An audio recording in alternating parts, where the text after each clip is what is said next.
I've got something that I've never tried before here. A Fitbit.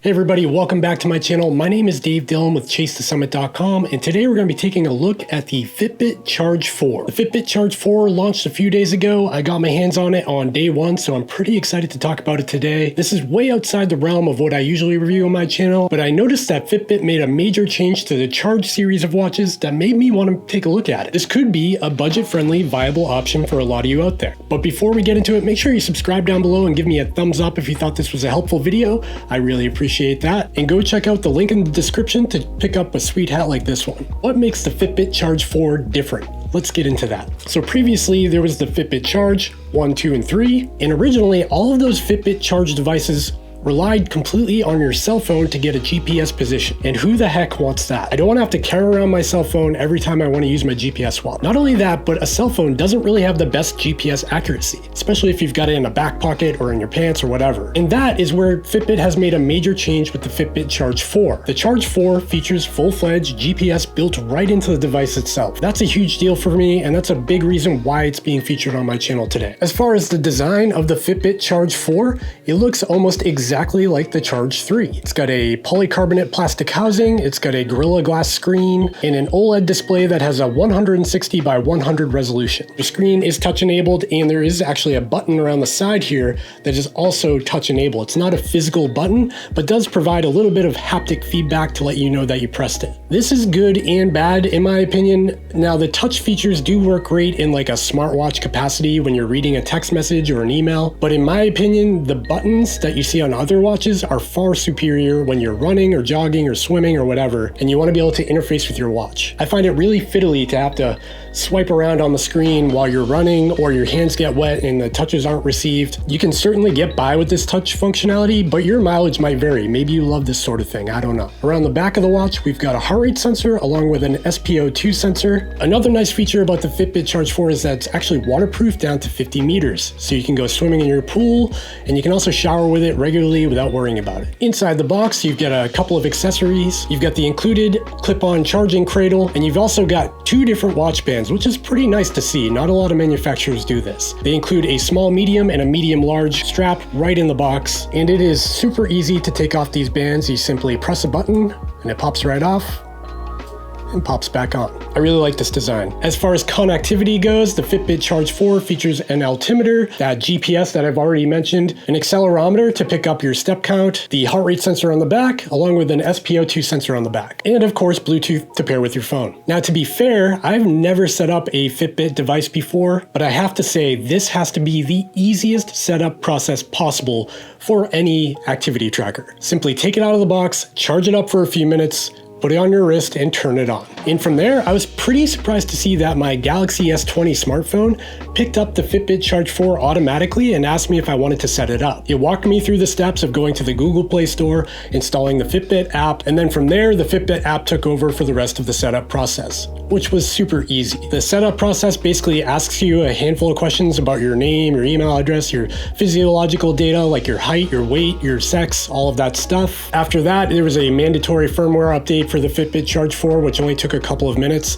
and I was into the app. One thing I didn't particularly like about the Fitbit app is all the marketing they have around the Fitbit Premium membership, where they try to get you to pay like $10 a month for some added features. And all of these features, in my opinion, add very little value to the user experience. And the way they have it marketed is like, it's almost like you have to sign up for it unless you hit the little X in the corner of the screen. I just don't love that sort of thing. From within the app, you can do things like see your step count for the day, your calories burned, the amount of stairs that you've climbed, how far you've traveled in miles for the day. All of that stuff is really well laid out in this app. I'm not going to dive into every little facet of the app, there's a lot to it, but it is really well polished and everything was just very easy to set up. Within the app is also where you're going to do your firmware updates and configure your watch. You can download different watch faces. Right now there's about 24 in the Fitbit App Store, and you can also configure what exercises you want to see in the Fitbit Charge 4's activity menu. Also within the Fitbit app, you can actually log your food intake for the day and your water intake, which is pretty nice to see. You don't have to use a third-party app like MyFitnessPal to do that sort of thing. I also like the community features within the Fitbit app. You can challenge your friends and family to step competitions and really get people motivated to get moving. I like that part of it. So when you interface with the watch, you can swipe down from the top of the display to see notifications from your phone. You can swipe up from the bottom of the display to see your status of the day. That's things like stairs climb, your step count, your heart rate, all of that stuff will be shown there. And when you swipe left on the screen, you go into your widgets and your apps and things like that. And this is also where you'll find your exercise menu that have all of your pre-configured activities within there. The pre-configured activities include running, treadmill running, outdoor workout, swimming, bike, and walking. That's literally it. You can't add any more activities to this watch. That is what it is out of the box. You can, however, remove these activities or put them in the order that you want. You can't add anything custom to them. You also can't dive into these activities and customize their data fields that you see while you're using the activity. I find that pretty frustrating, especially when I'm running. I like to see certain data on the screen. I don't want to have to swipe through them individually to find the right page for like my pace or how much elevation gain I've got for my run. I would like to configure it how I want and just use it like that. Unfortunately, you can't do that with the Fitbit Charge 4. As far as smartwatch functionality goes with the Fitbit Charge 4, it does all of the basic things. It'll read your emails, your text messages, your Facebook comments, whatever you have as a phone notification. And an interesting thing is you can actually control your Spotify through the Fitbit Charge 4.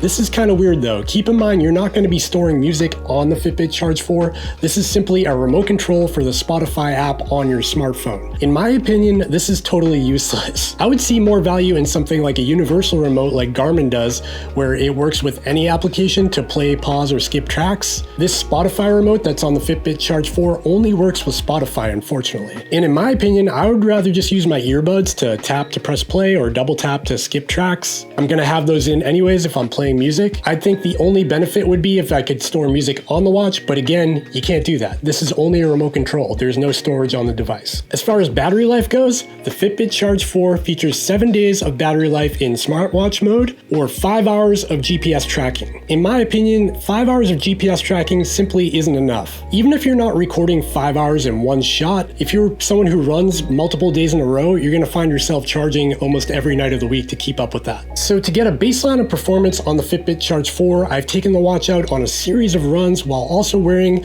the Garmin Fenix 6. This here is an $800 watch, and I'm stacking it up against this $150 watch. During these runs, I've also been wearing this polar chest strap to get accurate heart rate data. The idea being I can assume that the Garmin Fenix 6 is going to give me a good GPS and heart rate metric, and I'd like to see how it compares to the Charge 4. Now during these runs, I also tested out usability. How easy is it to use the watch while you're running? And I gotta say, I still prefer the buttons of the Garmin Fenix 6. Not to say it's about the Garmin Fenix 6, but any watch with buttons, I prefer using that over the touchscreen of the Fitbit Charge 4. Another thing I had issues with during my runs, on sunny days, it was really hard to see the display on the Fitbit Charge 4. The brightness of the display does automatically go up and down depending on the situation, so in bright sunlight, it would boost the backlight to compensate for it, but it was still very hard to see, especially when you're kind of jostling around and you can't really focus on what's going on your wrist. And again, that's where I prefer the transflective display of the Fenix 6 or any Garmin for that matter. It's just a lot easier to read in the sun. Again, I'm not trying to focus on the price difference here between the Fenix 6 and a Charge 4. This is the way it is between something that's designed purely for running and something that's designed for like wellness, if you know what I mean. Let's go ahead and hop over to the computer and analyze some of the data I got out of these two watches to see how they stack up. Here we're looking at the Fitbit Charge 4 in orange and the Garmin Fenix 6 in blue. And as you can see, the Fitbit Charge 4 is kind of wandering and drifting off track a bit. Not a perfect GPS track here. The Garmin Fenix 6 is definitely hugging the road a bit better. And now neither of these are perfect, but the Garmin Fenix 6 is certainly doing a better job at staying on the road than the Fitbit Charge 4. And that's kind of what I expected. This is consistent with most of the runs I've done with both of these watches. And you can really see it at this corner here where the Fitbit Charge 4 drifts inland towards the houses. And again, here in the field, where the Fitbit Charge 4 drifts in towards the field and the Garmin Fenix 6 stays right on the road. All right, now we're looking at the heart rate data, the Garmin Fenix 6 in red and the Fitbit Charge 4 in purple. And really, the Fitbit Charge 4 impressed me here. It did a really good job at keeping up with the chest strap I was using on the Garmin Fenix 6. And that's like the gold standard. So pretty impressive here. The Fitbit Charge 4 did a great job at keeping up with the heart rate and almost being directly in line with the Garmin Fenix 6. However, at the end, I did go for a sprint to get my heart rate up, and you can see here that the Garmin Fenix 6 in red and the Fitbit Charge 4 in purple differentiate a bit. This is consistent with what I've seen with a lot of wrist-based heart rate sensors. They just don't keep up when you get into that higher threshold for heart rate. And now we're looking at the elevation data between the two watches. This is a weird result. So both almost had the exact same profile data. However, they were about 30 meters apart the entire time. And this isn't a one-off thing. I've seen this on multiple runs. I'm not sure why. So you can see there that the Fitbit Charge 4 does an okay job at tracking GPS data, heart rate, elevation data, all during running activities. But it's certainly not perfect. So let's talk about other things that the Fitbit Charge 4 tracks. It tracks your steps and stairs climbed. I don't really have a great way of testing how accurate this is, but I can say for sure it's in the ballpark of what I'd expect. Again, like steps and stairs climbed, that type of thing is really just for you. It's not something you can compare against someone else because these are all estimates. It's not perfect on any of these devices. Another thing that the Fitbit Charge 4 excels in is sleep tracking. I was actually really impressed with this. My Garmin has always had an issue with tracking sleep, especially on nights where I get up to go to the bathroom or go down to the kitchen or something and then go back to bed. My Garmin would just not notice that. It would just tell me I slept all night and give me like 9 hours of sleep when I only slept for 4, something like that. Really frustrating.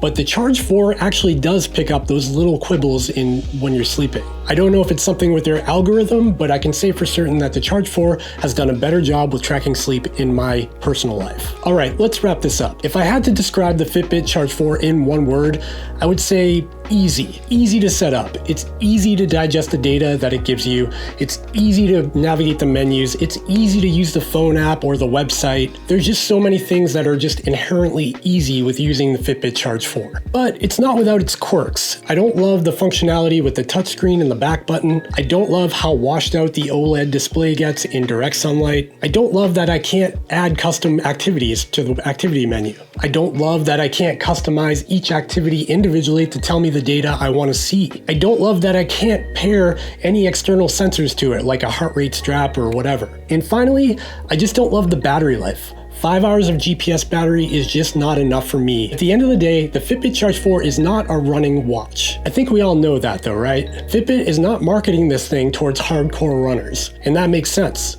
The Fitbit Charge 4 is for that person who's just trying to get into better shape. They want to get a better holistic idea on what kind of shape they're in, what kind of food they're taking in, how much water they're drinking, what kind of sleep they're getting, and occasionally track that run that they're going on once or twice a week. And for that person, the $150 price tag of the Fitbit Charge 4 makes a ton of sense. However, if you are a runner, or you're somebody who's going for that half marathon or marathon distance, or somebody who runs 3, 4, 5 times a week, the Fitbit Charge 4 is not going to be the best option for you. And for that person, I would say check out the Garmin Forerunner 45 or the Amazfit Stratos or something like that. However, that's not to say the Fitbit Charge 4 is a bad device. We're just trying to pick the right tool for the right job here. And for a lot of people, the Fitbit Charge 4 is going to be the right tool. That's all I've got for today. If you're interested in picking up a Fitbit Charge 4, make sure to use the link down in the description to help support my channel. I really appreciate that. And stay tuned for a bunch of other exciting reviews I got coming up. I hope you're all being safe, washing those hands and staying apart right now, and I'll see you in the next one.